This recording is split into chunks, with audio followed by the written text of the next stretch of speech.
if we were able to contact some of those people before they, if we knew that they were suicidal, to ask them what they now think about killing people.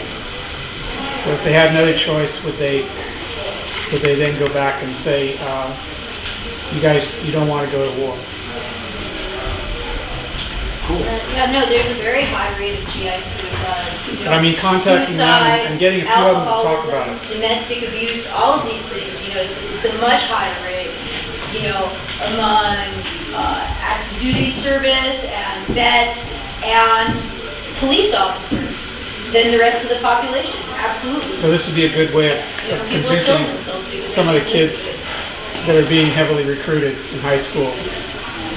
And encouraging them, instead of killing themselves, to join the Veterans for Peace.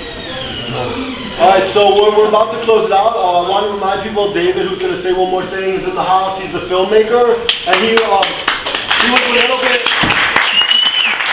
kind of a bit disappointed when, I was like, well, we cut it to 45 because we have this discussion thing, and I was like, but it's good because if people like it, they're going to want to see the whole thing. So he does have some available, and we want to give him the last word here too. Thank you. No, I just wanted to make one note to connect it back to the whole Israel-Palestine issue too, that the #1 cause of death in the Israeli military is also suicide.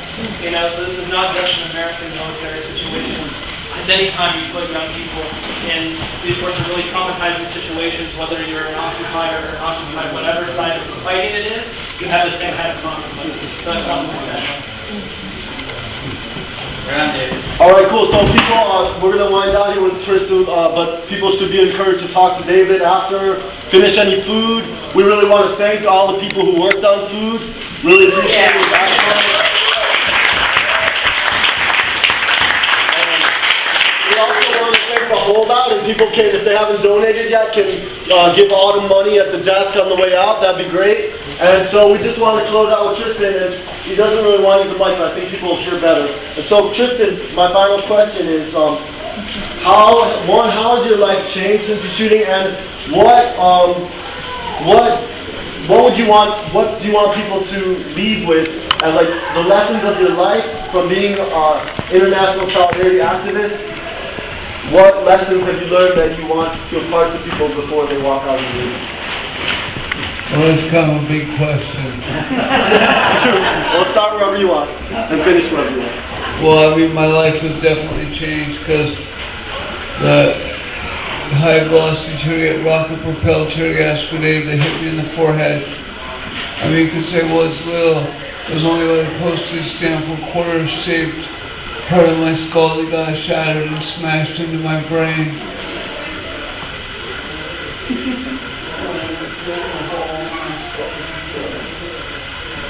Anyway, it heavily damaged the right frontal lobe of my brain, and that's the part of the brain that controls the left side of the body. So now I can't control my left arm or leg. I was left-handed my whole life. I'm very proud of that. Now I can't move my left arm or hand. So, and that's why I'm in a wheelchair, because I can't move my left leg significantly enough to walk.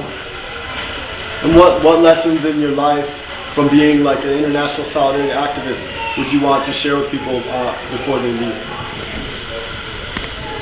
Well, I mean, I guess people always think that we're always giving to other people by protesting for causes far from our own lives.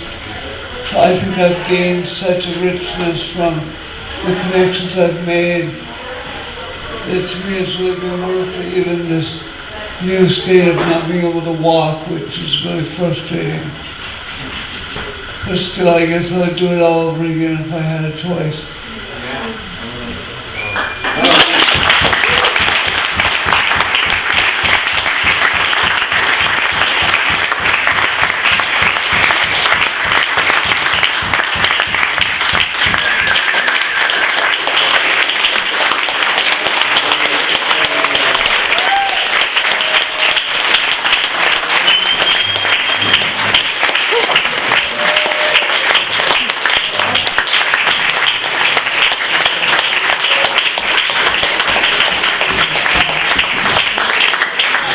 So thanks for coming out. Feel free to mingle, finish food, talk to panelists. Thanks a lot. Thank you. Thank you, Eric.